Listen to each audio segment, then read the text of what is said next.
Няу. Здравейте, банда!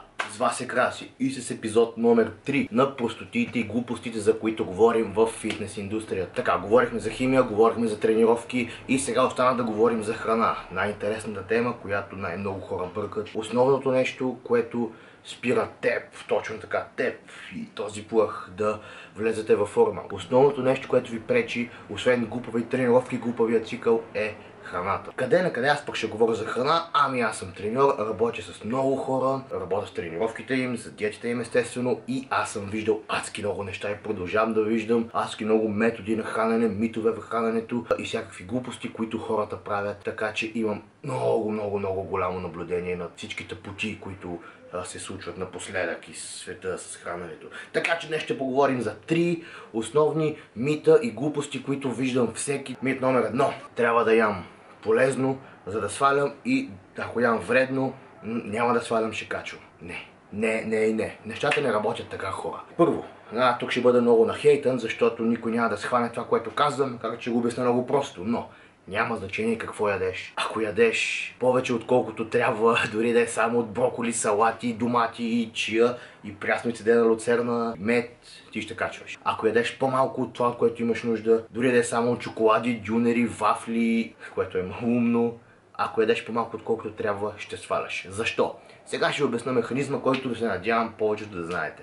Всеки един човек има едно базово ниво на енергия, от което има нужда да му даваш всеки божи ден, за да работи перфектно, да работи оптимално. Златната среда, да кажем, това са 3000 калории дневен енергоприем. Калории какво значи? Ами енергията, която приема от храната и е като гориво за нашето тяло, за да се движим и всичко, да живеем, нея ще я наричам калории. На мен, например, ми трябва 3000, ето тук, златната ми среда, за да може моето тяло да работи по най-добрия начин възможен. Ако аз хапвам тук, ако ям 4000, повече отколкото моето тяло има нужда, дори да ги ям само от броколи, от зелени салати, от чия, от мед, от каквото и да е супер полезно, ако ям повече от тези 3000 калории, тогава тялото ми е получило повече. Това тук, между 3 и 4000 е повече.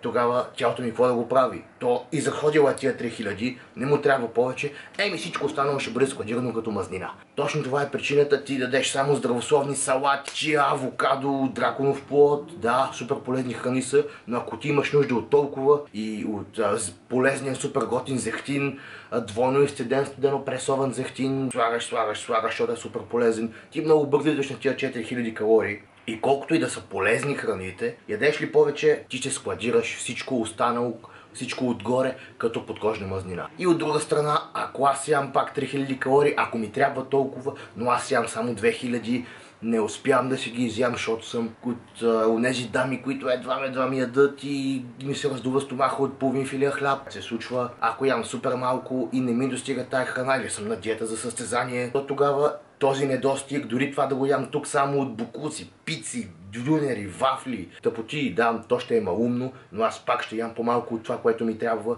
и този недостиг тук. Това, което не ми достига, тялото ще го компенсира от мазнини или от мускули, зависи как си живееш живота. Ако ядеш повече от това, което имаш нужда, ти ще качваш тегло. Ако ядеш по-малко от това, което ти трябва, дори ядеш само дюнери, пици, глупости, ти ще сваляш. Дали мускул, дали мазнина, ти ще сваляш тегло. Дори да е само вода, ти ще сваляш. Никой не може да ме обори, че това не е вярно, никой не може да каже, че това е преувеличено, това е факт. Много хора казват, не само калориите имат значение. Не, брат, само калориите имат значение. За това дали ще сваляш или не. Така, дали ще си здрав или не, вече нямат само те значения. Да, ако трябва да ям 3000, аз ям 2000, обаче ги ям само от шоколад, пица, дюнер и така нататък, да, аз ще бъда много глупав. Това няма да е добре, аз ще свалям килограми но няма да имам витамини и минерали в тялото достатъчно, няма да си набавям всичко това, което ми е полезно, достатъчно полезни мазнини и така нататък. И моето здраве ще бъде зле. Аз ще сваля доста мазнини, обаче ще сваля и доста мускул и моето здраве ще бъде доста зле. Когато кажа, че калориите само те имат значение, хората ме разбират, окей, тогава аз ще ям само вафли, дюнери и ще свалям. Да, ще сваляш, ама здравето ти ще бъде отвратително скапано. Не е въпросът да изпадаме в крайност. Почти абсолютно всичките ми клиенти генерално ядат здравословно и един-два дни в седмицата ми казват: ало, Краси, много съм преял днеска, корема ми е издут, имам да изям още 500 калории, какво да правя, не мога да ги изям. Изяш един шоколад, брат, какво толкова? Изял си, не си изял колкото трябва, не си изял колкото съм ти казал, изяш един шоколад, какво толкова? Цял ден си ял зеленчуци, плодове, меса. Това имам предвид, като казвам, калориите имат значение. Това не означава, че трябва да ядем ориз, пилешко и броколи, ориз, пилешко, броколи, овес, яйца. Не. Ядем каквото си искаме, обаче имаме акъл в главата, ядем предимно хелти храни. Ако имаме място в калорийния си джоб, в тези, които трябва да изядем, и вече сме преяли, служи дюнер, служи шоколад, какво ще стане? Всичко преди това е било полезна храна, няма проблем. Аз преди малко изядох половин буркан свъстъчено масло и един пакет оризовки, защото просто бях преял и исках да си изям набързо някакви вкусни калории. И аз пак съм си в тези, които трябва да изям за деня. Пак свалям килограми. Мит номер 2. Трябва да ям малко, за да свалям. Трябва да ям супер малко. Какво имат предвид хората? Ако моите поддържащи калории са тук, аз ако ям ето тук, ето долу, почти на нулата, тогава трябва да свалям много. Просто ще ям една филия хляб с лютеница на ден, с едно яйце и на вечеря половин краставица и тогава ще свалям като луд. Това е, повечето дами правят така. И нещата не работят така. Нещата не са толкова прости. Когато ядеш твърде малко, когато твоята граница, която трябва да ядеш, тези 3000 калории за мен, за които говоря, златната ми среда. Когато аз реша от ден едно от тук, на ден 2 да скоча ето тук, и от 3000 калории падна на 1100 калории, това е адски огромна дупка. Това е огромна дупка от калории, огромна дупка от недостиг, която създавам на тялото си. Обаче тялото не е глупаво, то е машина за оцеляване и то предприема действия. Ами когато го стресираш с толкова огромна дупка от калории, от недостиг, тогава тялото си казва: ей, той изведнъж започне да бъдува супер много, най-вероятно ще умре. И прави следното: започва да спира всички процеси, забавя всички телесни процеси, за да те запази жив. То влиза в един режим на оцеляване и спира своя енергоразход. Ти спираш да се движиш, спираш да гориш енергия, твоите вътрешни процеси се забавят супер много и започва да пести всяка една малка калория. Калориите от сърцебиенето, калориите от растежа на косата, от растежа на ногтите, калориите от това движение, което правя по цял ден. И ти ставаш ето така.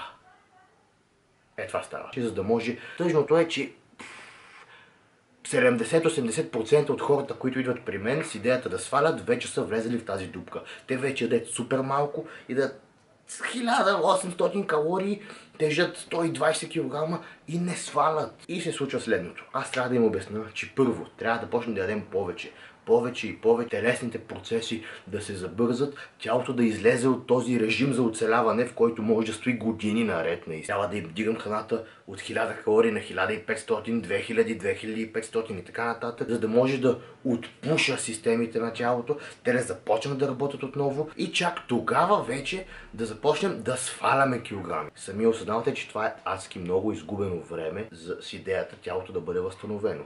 Ако човек не попада в тази дупка и не идва с тотално смазан метаболизъм, то ние от ден едно ще започнем да сваляме калории и нещата ще се получат. Мит номер 2. Трябва да ям супер малко, за да отслабвам. Не трябва да ядеш супер малко, трябва да ядеш малко по-малко от своята златна среда. Така че яденето на супер малко храна е много, много голяма грешка. Мит номер 3 е за хормоните в месата. Тук ще ги разбия. Един от най-дразнащите за мен митове е как хората се самооправдават за това, че са дебели, че са извън форма, че са с ужасно здравословно състояние, обвинявайки другите, обвинявайки хранителната индустрия. Те слагат само хормони и бокуци в месата, слагат само химия, заради тая химия ние сме дебели. Не е проблема в храната, не е проблема, че някой е напъхал всички възможни химии, стероиди и химикали в пилешкото месо. Проблема е в теб, така че не се опитвай да обвиняваш някой друг, щом аз и някой човек на пътя и всеки друг може да е в добра форма, ядейки храната от магазина, която е бъкана с всички възможни отрови на света, значи ти можеш. Проблема не е в храната, проблема е в твоя начин на хранене. То ти не ядеш колкото трябва, ти ядеш там, тук. Проблема не е в храната, проблема е в тебе. И нека говорим накрая за хормоните в месата. От много години се върти този мит вече, че пълнат пилешкото и другите меса. Май беше само пилешкото, не знам тенденцията в момента с безбожно много хормони, с много химия. Те влияят на нас, тези хормони правят ни дебели и така нататък. Така, това са пълни глупости. Всеки от вас, който по някаква причина е използвал някакви хормони, медицински, дали са използвали стероиди. Предполагам, много хора знаят, че за да работи един хормон правилно и качествено, той трябва да се третира много внимателно. Трябва да се третира адски внимателно. Сега му говоря на следния въпрос. Вземете в предвид, че из целия Европейски съюз има забрана да се използват хормони в месата. В смисъл, има категорична забрана. Незаконно е да се използват хормони в меса. Тоест, отговорете ми как. В пилешко месо за 14 лева килото и на промоция през ден на 11 лева килото ще има. Нелегално ще се слагат хормони, които първо трябва да бъдат огромно умопомрачително голямо количество нелегални хормони, които някакси нелегално трябва да се прекарват из границите, нелегално трябва да се прекарват адски много машини, нелегално трябва да има огромен човешки труд, огромен човешки ресурс и нелегално трябва да се наливат милиони в транспорт, в продукция, в работници и така нататък за едни шибани хормони. Това е малко нереалистично. Не може да кажеш, няма как едно нещо такова в Европейския съюз да бъде забранено в тази огромна индустрия за пилешкото месо и някой си да реши да почне да вкарва някакви тонове суровина с тонове машини и многохиляден човешки труд да прави нещо, което да остане така укрито. Второ, това нещо ще бъде адски скъпо и пилешкото месо нямаше да е 11 лева килото на промоция. На промоция ще да е 30 лева и не на промоция ще да е 40 лева килото. Така че не може да ми кажете, че в пилешко за 11 лева слагат някакъв супер тегъв хормон, който го укриват от целия свят, от всички здравни организации с хилядици тонове машини, работници и фабрики и така нататък и това нещо става незабелязано. Това не е така. Хормони в пилешкото не могат да се ползват. Първо, забранено е. Второ, мега скъпо е. И трето, което още не съм казал, как се очаквате да вкараш един мега крехък хормон, който ако го изкараш от хладилника ще умре? Как очакваш да го вкараш в пилето, да го инжектираш в това пиле, да го заколиш, да го сготвиш, да го изедеш, да мине през чревния тракт, този хормон да оцелее по някакво чудо и да ти влияе на тялото по някакъв начин. Първо, за да може някакъв хормон да ти влияе на тялото, той трябва да е много добре съхранен, на много добра температура, в много добра среда от към физиологичен разтвор. Трябва да го инжектираш много внимателно, трябва да инжектираш много точно количество, много продължително, на много точни интервали. Трябва да го инжектираш в пилето, после някакси той да не умре при обработката на вече убитото пиле и след това да не умре в твоя стомашно-черен тракт и да ти повлияе някак на тялото. Това няма как да стане, това е пълна глупост и това са митове, които са вече на 1000 години от още на баба ми времето и трябва да вярвате. Първо, мит номер 1. Няма значение полезни или вредни. Няма значение полезни или вредни храни ядете. Има значение колко ядете. Ако ядете повече отколкото имате нужда, дори да е само от броколи, чия, мед, орехи, ще качвате. Ако ядете по-малко от нужното, дори да е само шоколади, вафли, което е тъпо, ще сваляте килограми. Въпросът е колко, не какво. Естествено, какво има значение. Ако е полезно това, което ядете по-малко, ако е хелти, вие ще бъдете хелти. Ако само бокуци, вие ще се чувствате като буклук. Така че помислете на това. А и все пак да сложиш малко буклук насред огромна основа от хелти храни, не е грях, това е супер готино. Второ, не е идеята от ден едно да започнете да ядете толкова. Тялото така ще забие, ще влезе в режим на самосъхранение, в режим на оцеляване и ще спре всякакъв енергоразход. Вие няма да можете да сваляте тегло. Трябва да се правят малки стъпки, храната, енергоприема да се намаля постепенно, без да се стресира тялото. И трето, стига с тези хормони в пилешкото.